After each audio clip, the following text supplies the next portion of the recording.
Salut à tous, c'est Jay. Aujourd'hui, j'ai décidé donc de partir à l'aventure. Pour ce, j'ai dû me fournir d'un smartphone, donc j'ai demandé à Mike Horn de me prêter son téléphone pour partir à l'aventure. Donc aujourd'hui, ça va être le test du Ulefone Armor 3. Voilà, une grosse brique, on va le voir. Un téléphone, un Rugerphone, envoyé directement par la boutique Ulefone que vous pourrez retrouver sur Amazon. On vous mettra un petit lien d'achat dans la description. On va commencer d'abord, on va se faire le contenu de la boîte, on va se faire les caractéristiques et ensuite on va le plonger directement dans l'eau. Comme ça, on va voir un petit peu l'étanchéité parce que c'est un téléphone qui fait IP68, IP69K. Voilà, comme ça, une fois la sortie d'eau, on va procéder comme ça. On va comme ça continuer le test, voir un petit peu ce que ça donne. Donc après immersion dans l'eau, voilà, on va l'utiliser, voir s'il n'y a pas des bugs comme ça. Ce sera pas mal de faire comme ça. Donc je vous rappelle, si vous voulez nous soutenir ou participer à l'avancement de notre chaîne, vous pouvez mettre soit un pouce en l'air, si la vidéo bien sûr vous a plu, nous suivre sur les réseaux sociaux, donc sur Facebook, Twitter, sur notre blog et partager nos contenus. Voilà, vous avez aussi à votre disposition notre page Tipeee si vous souhaitez faire un don et ainsi être directement inscrit sur le tirage au sort mensuel afin de gagner un lot et de bénéficier euh, par ce biais-là d'une priorité d'achat sur la plupart des smartphones qu'on teste à des prix bien sûr avantageux. Et vous avez tous ces liens dans la description de la vidéo. Donc on va commencer par le contenu de la boîte. Donc grosse boîte hein, en mesure du téléphone. Voilà, on va pouvoir retrouver dessus IP68 69K. Donc le proof machin. Donc la certification, un all screen en 18 neuvième, le Helio P23, fingerprint, etc. Le Fast Lock, grosse batterie de 10300. Bon, tout ça, on va le voir après dans les caractéristiques. Et on va être sur le modèle orange. Orange et noir. Dans la boîte, il y a pas mal de choses, donc j'ai déjà tout étalé. On a plein de boîtes de rangement ici. Hop, on a quatre boîtes différentes. On va les mettre de côté. Et dans tout cela, vous allez retrouver donc le chargeur secteur bien sûr de 5 volts 2 ampères. Donc en charge rapide. Voilà, donc ça c'est plutôt pas mal. Donc on a ceci, je vais le mettre sur le côté. On va avoir une araignée caoutchouc dans laquelle on va pouvoir venir y fixer notre téléphone. Donc voilà, c'est vraiment bien bien élastique.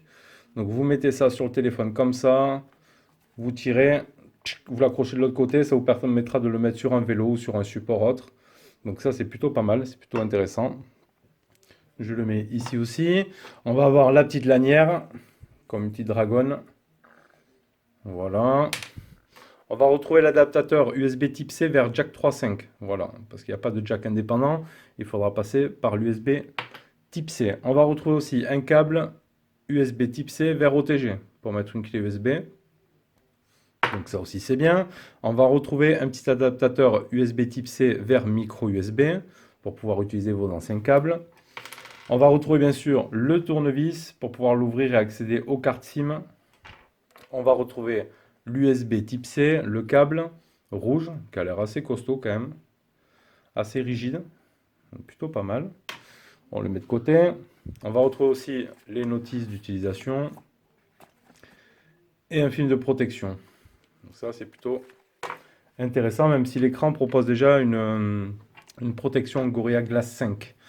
Maintenant on va se faire les caractéristiques. Donc on se retrouve ici en façade, hop, avec un écran de 5,7 pouces en Full HD+, donc c'est du 2160 par 1080 en format 18 neuvième. C'est un LCD, donc Gorilla Glass 5 en termes de protection. Ici, on va retrouver donc le haut-parleur de tête, la caméra frontale. On va retrouver, est-ce que j'ai mon câble assez long moi ici? Hop. Moi j'ai mon micro USB, mais on va pouvoir, comme ça je vous montre en direct. On a aussi une lettre de notification, ça c'est assez sympa. Ça fait toujours plaisir de l'avoir.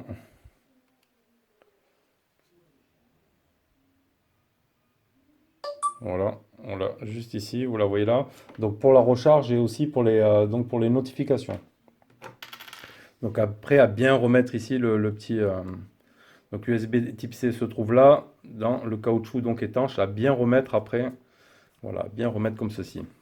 Donc après, on va avoir aussi les deux haut-parleurs en stéréo. Donc ça, c'est plutôt top. Je ne m'attendais pas à ça, j'avais pas fait gaffe au début.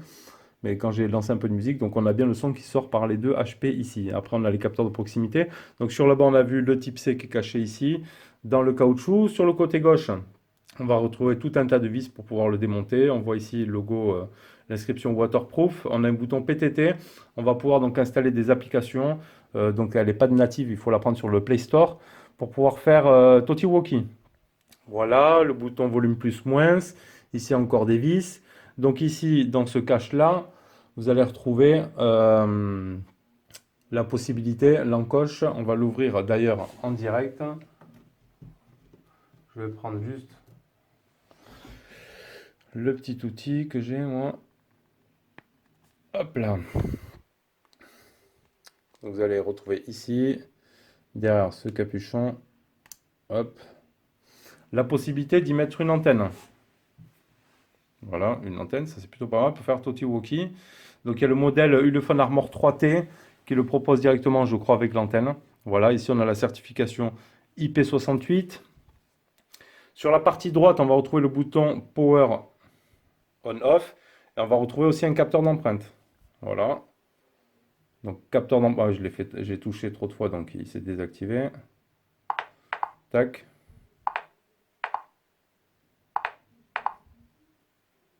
Qui fonctionne plutôt pas mal, donc ça c'est intéressant. Au moins on a un capteur d'empreinte sur le côté. Sur l'arrière, on va retrouver le simple appareil photo ici. Les doubles flash LED. Carte SIM ici, on va le démonter de suite. Et on va retrouver tout un tas de logos. Le téléphone propose le NFC. Donc ça c'est plutôt cool. Donc pour les caméras avant, on est sur du 8 mégapixels en interpolé en 13. Sur l'arrière, on sera sur du 21. Voilà, il a le processeur, c'est le MT6737T, donc le Helio P23 en 2,5 GHz. Le Bluetooth 4.0, une batterie de 10 030 mAh. Donc c'est plutôt énorme, hein, c'est assez énorme. 10 000 mAh. Bon, je vous laisse déjà imaginer voir la bête comme ça en main. Donc 10 030 mAh, un poids de 364 grammes. Voilà, avec des dimensions de 164,8, 79,2 et 18,5. Donc 1,8 cm d'épaisseur. Donc il est plutôt énorme, presque 2 cm. Voilà, donc il est renforcé, un blindé de tout ça de caoutchouc. Ici on a de l'aluminium. Voilà, un téléphone, on va pouvoir casser des noix avec, etc. Donc il est donné pour, il peut tomber, ils disent une chute de 1,2 m. Voilà. Sinon 2 heures dans 2 mètres d'eau ou 24 heures dans 1 mètre de béton, dans 1 mètre de béton. Bon, on va pas s'amuser à le foutre dans le béton quand même, parce qu'on va avoir du mal à le récupérer. Donc ça c'est bon, ça c'est dit. Ensuite il a les bandes, la B1, B3, B1, B2, B3, 4, 5, 7, 8, 12, 13, 17, 18, 19, 20, 25, 27, 28A et 28B. Donc là, aucun problème là-dessus. Donc le double HP, je l'ai dit. Donc là, on est sur une version 464 qui est dans les 329 € sur Amazon. Normalement, il est vendu à un tipeur. C'est pas encore fait. Si par cas il n'est pas vendu, vous pouvez me contacter. On vous l'a envoyé d'ailleurs au tipeur. 150 € on le laisse. Voilà. Bien plus de la moitié du prix. C'est pour ça que c'est avantageux d'être tipeur sur notre chaîne. Voilà, on a fait le tour des caractéristiques. Il est temps pour moi, on va ouvrir maintenant l'arrière. Après, je remets tous les bouchons et on va l'immerger là 15 minutes dans l'eau. Donc voilà, à l'aide du tournevis fourni, vous allez faire tomber la petite plaquette qui se trouve ici. Voilà, pour avoir accès donc au double SIM et carte SD. Donc on voit bien ici le joint caoutchouc tout autour. On peut même voir que la carte mère, on ne voit pas trop de connecteurs mis à part ceux-ci. Elle est protégée donc pour l'étanchéité. Donc voilà, allez, je remets tout ça et on y va pour la plongée. Allez, on va attaquer l'immersion. Pour ce faire, ici, je vais sur ma lame métrique. Je vais me mettre ici le compte à rebours. On va le déverrouiller. Je vais lancer une vidéo. Tac. Comme ça. Hop. Allez. On fout dans l'eau le pépère.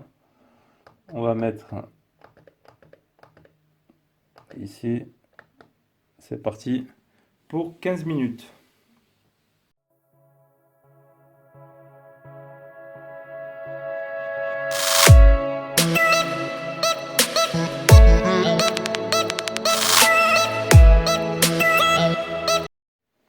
Voilà, le téléphone est sorti de l'eau, donc il a passé 15 minutes là en immersion. Bon, il pourrait rester plus longtemps, ça c'est sûr, d'après ce qu'ils disent, pas de souci. Donc on le sèche un petit peu.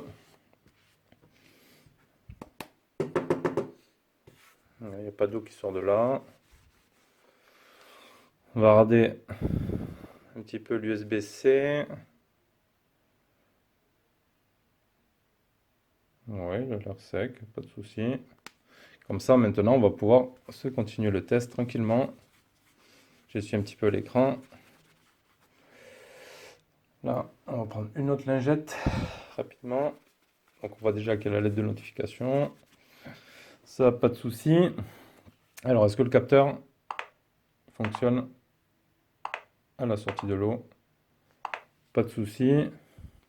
La vidéo, le son, aucun problème.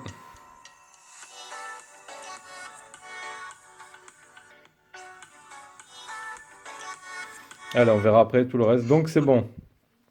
Ça fonctionne. Il a passé le test déjà de l'eau. Donc après l'IP109K, j'ai regardé l'indice. Donc c'est pour supporter de grosses pressions. Voilà, Karcher et tout ça, de grosses pressions. Donc il n'y aura pas de souci. Vous pouvez partir à l'aventure avec.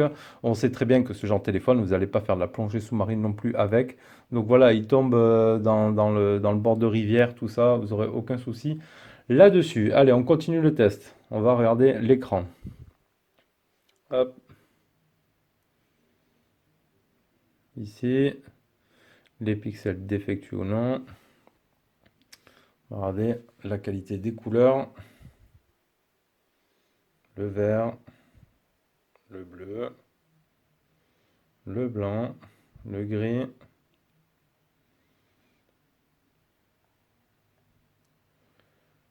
Après, il a un écran quand même assez agréable au toucher. Donc on l'a vu pour la protection, le Gorilla Glass 5, pas de souci pour ça. Il est assez lisse en main, là, assez lisse au toucher. Vraiment, vraiment agréable. Une bonne luminosité. Donc ça, c'est pour l'écran. On va aller voir dans les réglages ce que ça donne dans les paramètres d'affichage. On va aller donc ici, affichage, voir ce qu'il propose, la luminosité, le fond d'écran, les paramètres avancés, la rotation, les proximités sensors, on peut les calibrer. Voilà. Donc ça, on est tout bon pour la partie écran, etc. Donc les boutons de navigation ici, on peut les cacher ou non. Donc ça, c'est plutôt pas mal. On a vu déjà pour la carte SD, etc. Allez, on va regarder la version d'Android. Qu'est-ce qu'il nous propose? Donc on a réseau Internet, le VPN, les consommations de données, les points d'accès, etc. Ici, on a vu qu'on avait l'option, donc on a le NFC, donc c'est plutôt pas mal sur ce genre de téléphone. Le Chromebook, pour caster l'écran, ça c'est bon. L'auxiliaire intelligent, donc on a les systèmes motion. Les clés de fonction ici, c'est pour cacher ou non la barre de notification. On n'aura pas les gestes rapides, mais on aura la possibilité de les cacher. On a l'aide de notification, ça c'est bon, donc on peut choisir aussi les couleurs. Ça c'est sympa. Retourner pour faire mu, etc. Sweep, ça c'est directement pour scanner les QR codes. Voilà, batterie, donc l'affichage, on l'a vu. Le son, les paramètres de son, l'optimisation du son. Donc on a le Best Loudness pour optimiser le son des enceintes. Après, il a un bon son, vraiment. Le Duraspeed, le stockage, donc l'empreinte digitale. On va aller voir, donc empreinte digitale ici, capturer. La reconnaissance de visage, voilà. Enregistrer la reconnaissance faciale. Donc on va le faire. Bon, ça, on sait que c'est pas un truc de fou sur ces genres de téléphone.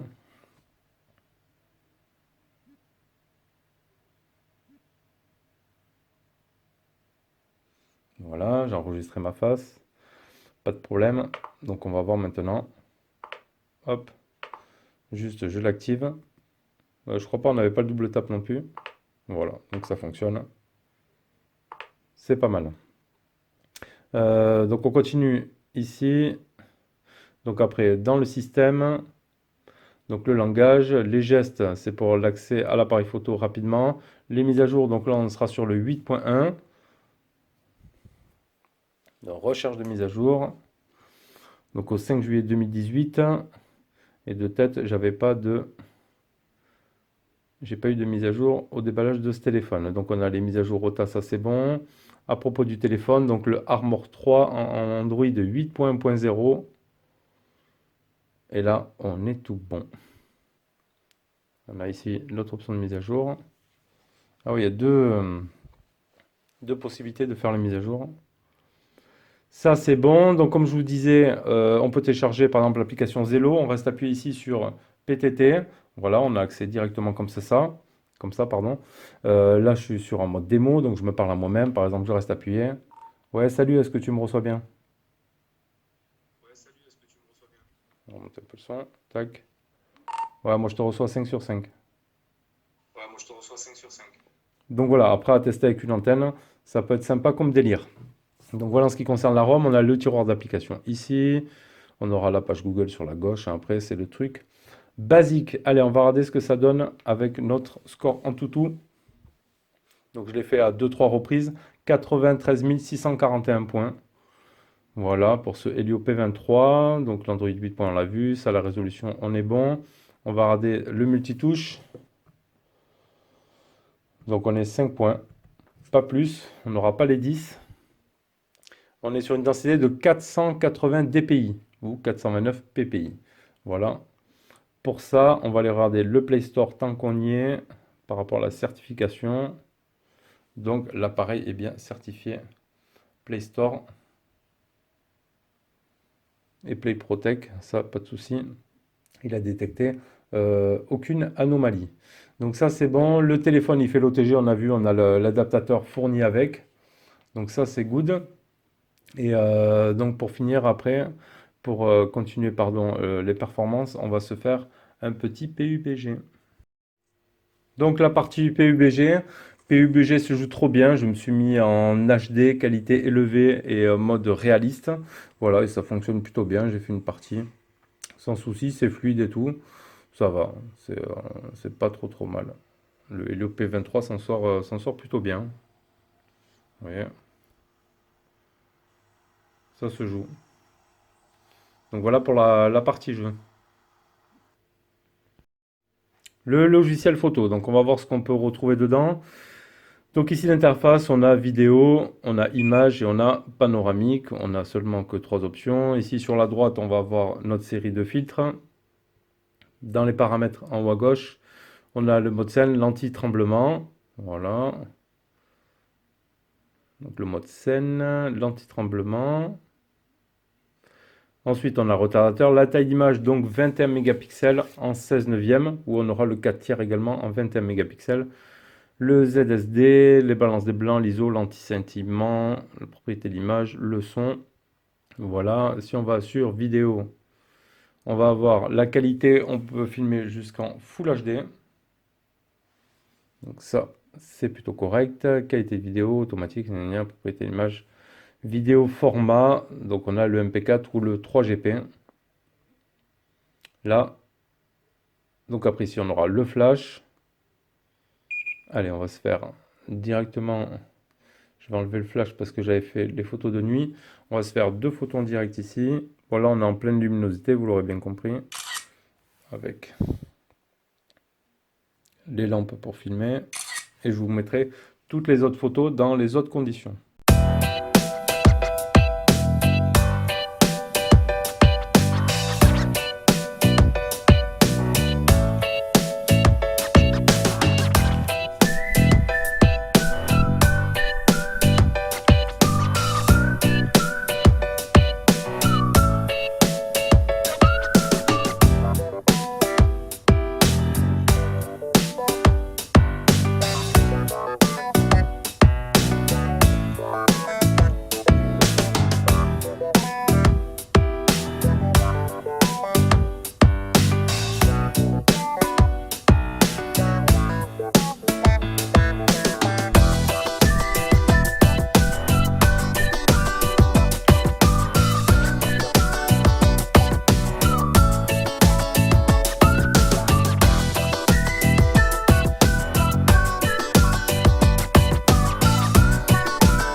Alors, notre GPS est-il bon avec cette brique?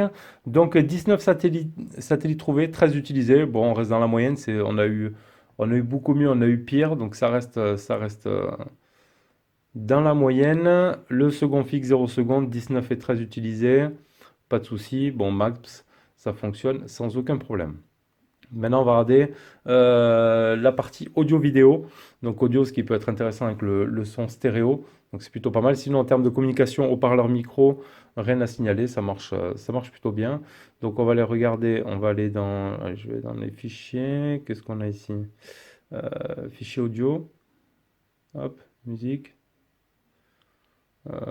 Avec l'application musique, tout simplement. Qu'est-ce qu'il dit? Permission déliée du champ de permission Linux. Hein, il veut pas qu'on le lise celui-là ou pas? Qu'est-ce qu'il me raconte? Alors, elle est où l'application? Musique ici. Le drive, le fichier, le gestionnaire, le GPS, la musique. Autorisé. Ah, il faut aller autoriser ici avant, au lieu de passer par le gestionnaire de fichiers. Alors, on va voir qu'est-ce qu'on peut retrouver des équaliseurs ou pas. Mode DJ, ajoute à la liste. Effet sonore. L'équaliseur. FX Boost, donc on a pas mal de choix.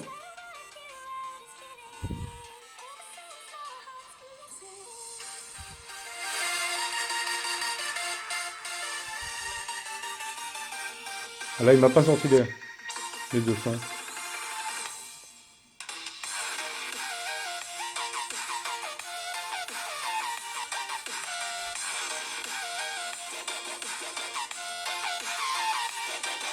Ah, c'est marrant parce que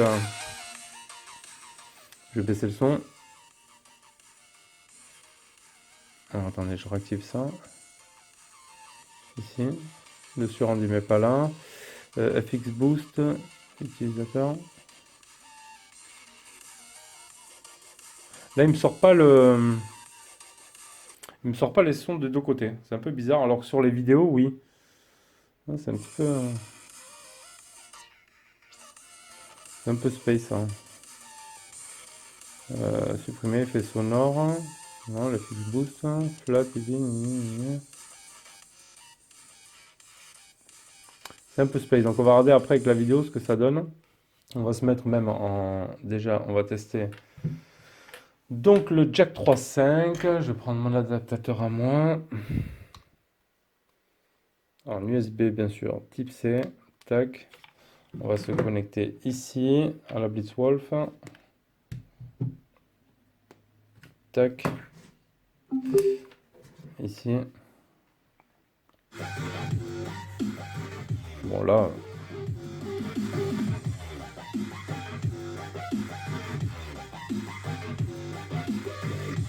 Ça fonctionne sans souci. En USB type C, bien sûr. Allez, on va regarder avec la vidéo s'il me sort le double son là. Est-ce qu'il y a un gestionnaire de vidéo ici, à part Play. Donc après, on a la radio FM également. Bon, le toolbox, ça va être pour le compass. Donc on a tout un tas de trucs. On va avoir le niveau. Ça, j'ai oublié de vous le montrer d'ailleurs dans la ROM. Le pressure sensor. Ah, l'espèce de petit compas. Le plomb, ah, c'est bien ça. Le pouls, la mesure, nanana, le son de metteur. Ça, c'est pour les décibels. Pop! Voilà. Ça, c'est plutôt pas mal. Allez, on en revient à nos moutons. Donc, je vais aller dans le gestionnaire de fichiers. Dans vidéo, movie, ici.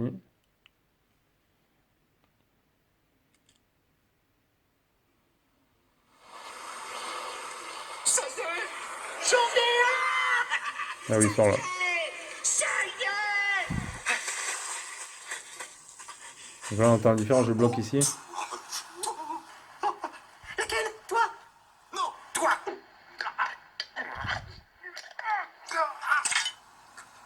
Il est plus fort en haut qu'en bas. Bientôt, bientôt.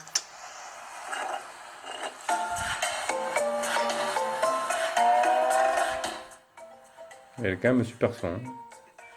Y a pas à dire, hein.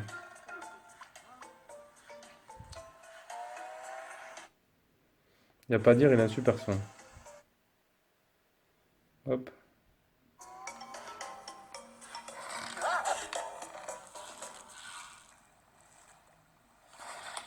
Donc cette partie-là, au top.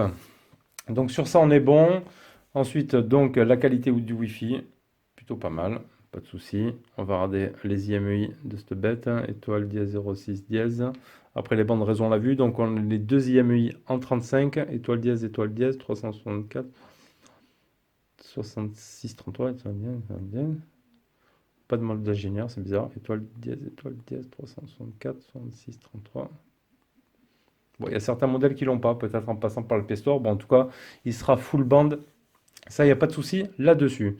Allez, on va conclure. On va regarder quoi maintenant? Eh bien, on va regarder l'autonomie. L'autonomie, on va repartir dans la galerie, bien sûr. Ici, image, les captures. Bon, on l'a vu, hein, la grosse batterie, 10 030 mAh. Donc la première journée, 19h15, j'ai fait le screenshot, j'avais utilisé 13% en 10 heures. Seulement 13%. Donc données vie de batterie 2 jours et 23 heures, donc vous ferez plus. Ensuite, j'ai fait la deuxième capture. Donc ici, on était à 21 heures le lendemain, donc au bout de 2 jours, 40%. Donc en 2 jours, j'ai utilisé moins de la moitié de la batterie. Donc franchement, les 3 jours, ce sera les doigts dans le nez, et les 4 jours, très certainement aussi. Vu comme ça, donc même pas, il me restait 59% au bout de 2 jours. Donc vraiment bon point. Bon, il fallait se douter qu'avec cette grosse épaisseur téléphone, une batterie de 10 030 mAh, on lui demande bien de quand même minimum de tenir ces 4 jours-là. Donc c'est assez intéressant, même si c'est bon, c'est pas mon style de téléphone, c'est pas le téléphone de monsieur tout le monde, hein, parce qu'il faut pouvoir le mettre dans la poche aussi. Voilà, mais après pour ceux qui sont un peu vadrouilleurs, hein, qui partent en excursion, des choses comme ça, qui très souvent sont sous l'eau, peut-être qui font du vélo, etc. Donc c'est un téléphone qui peut être intéressant à ce niveau-là. À voir après en rajoutant l'antenne aussi, l'option Talkie-Walkie qui peut être plutôt pas mal. Donc voilà, après un téléphone donc, qui craindra rien, vous pourrez casser des noix, etc. avec, ou les noisettes dans les bois, sans aucun souci là-dessus. Voilà, donc c'était mon test sur ce Ulefone Armor 3. Voilà, n'hésitez pas à dire ce que vous avez pensé dans la description de la vidéo. N'hésitez pas, si vous êtes aussi intéressé pour avoir les téléphones moins chers, de vous inscrire sur Tipeee. Vous pouvez aussi, comme on vous l'a dit, faire un don si vous voulez participer un petit peu à l'aventure de la chaîne. Et moi, je vous dis à bientôt les amis pour une prochaine vidéo. Allez, tchuss! Et je vous souhaite aussi d'ailleurs de très bonnes fêtes de fin d'année, tous en famille, etc. Que du bonheur pour vous, pour la prochaine année, en espérant aussi que pour nous, voilà, ça progresse aussi dans le bon sens. Ça, j'en doute pas, il peut y avoir que du meilleur. Je vous fais des bisous à tous, passez de bonnes fêtes et joyeux Noël et bonne année. Ciao, ciao.